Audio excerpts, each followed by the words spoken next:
Ólafur Ragnar Grímsson, that's the name of the man who might cost us all several billion pounds. He's the President of Iceland, not normally a very controversial job, but his refusal to sign a law honouring a commitment to compensate the British and Dutch governments for money they had to shell out to rescue investors who made the mistake of believing promises made by the IceSave bank means there'll now be a referendum in Iceland. The fate of part of the gaping hole in our public finances now rests on the decision of a country with a population the size of Wigan. I'll be talking to Mr. Grímsson shortly. First, though, Paul Mason reports. It's a tale of bubble and bust, ice, overheating and neoliberalism. In just a decade, Iceland's Thatcher, Prime Minister David Oddsson, transformed the economy from fish to finance. Everything that could be privatised was. Even the fish stocks were used as collateral. On the eve of the financial crisis, Iceland's banks had $140 billion worth of loans, more than 10 times the country's GDP. The problem that Iceland has built up has been there for some time and has been a volcano waiting to explode, and it did explode, of course, obviously 2 years ago. But they're now living with the consequences of this, and so therefore they're going to have to manage the debt down over time. There's the problem, though. They've got an economy which is very small indeed, with a huge level of debt which outweighs it enormously. In 2008, once Wall Street went into meltdown, it was a matter of days until Iceland followed. Iceland's banks went bust one after the other, but the country too was bankrupt and could not bail them out. With 300,000 British savers' money at risk in IceSave internet accounts, the British and Dutch governments were forced to bail them out, in the process invoking anti-terror laws to prevent Iceland's banks from moving the money out of the UK. Now, Iceland's economy is bust. Even McDonald's has shut up shop there. The right-wing government fell, and after 12 months of negotiation, the Parliament voted in December to pay the money back. Iceland's war with the British Treasury has thrown its international position into disarray. The Brits will now block their entry into the EU. The future of an IMF loan is now in question, and Iceland's credit rating has been reduced to junk. They are one notch away from financial pariah status. The politicians who presided over Iceland's boom now run the country's main newspaper and are stirring up opposition on the streets. To them, Alistair Darling has assumed the status of a Norse mythical demon. But the Icelandic government believes the president's move is unconstitutional. The decision has jeopardized all the work done by the government to rebuild the Icelandic economy. In its statement to the IMF, it agreed in November to finalize a binding agreement in the IceSave debate, and that is one of the conditions to get further loans from the fund. Iceland was the extreme example. Now, many countries in the world, including this one, face a budget deficit problem. And once again, Iceland shows how bad things can get if the people refuse to swallow the medicine of austerity.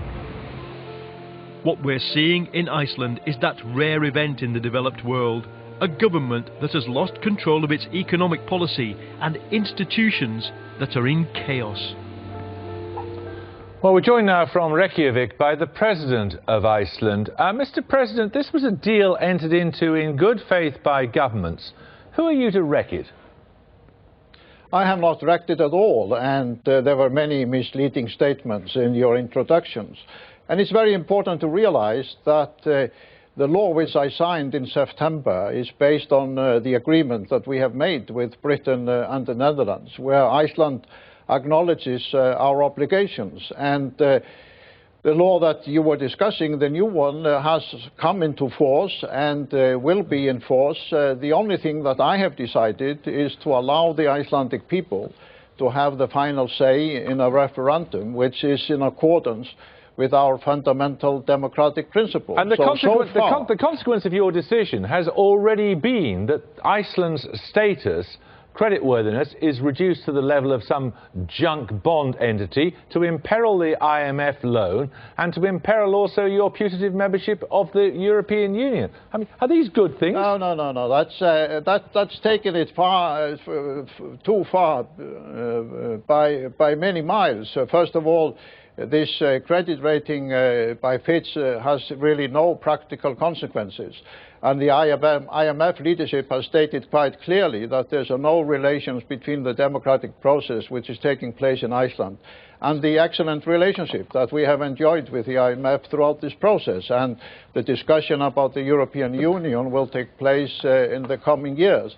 What you have to realize is that we are a democracy where the citizens have been strongly involved in our political system for decades. We have an election participation of over 90% in every parliamentary election. All of that may be true, Mr. President. And I believe that after the great difficulty that we have had here in Iceland, following the collapse of the banking system and the global financial crisis, a national reconciliation and a recovery, an economic recovery, would be strengthened by allowing every Icelander to have a say in this process. The lesson that many people are drawing from all of this is quite simple. Don't trust an Icelander.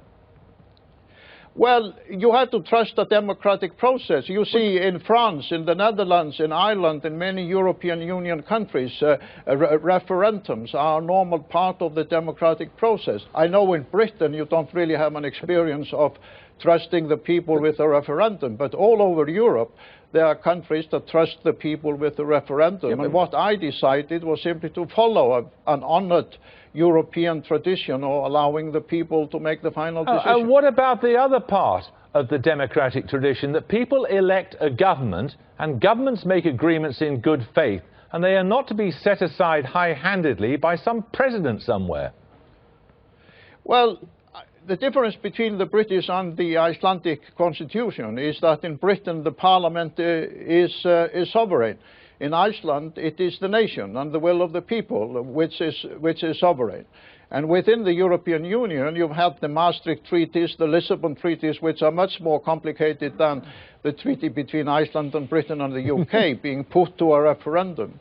So I can't simply see why Britain and the Netherlands should object to this being put to a referendum in Iceland, where much more complicated international treaties negotiated by the European Union governments have been put to a referendum in many of the European countries. And I thought the new Europe we are talking about was not only about market reforms, but was also about democracy and the will of the people. Let me ask you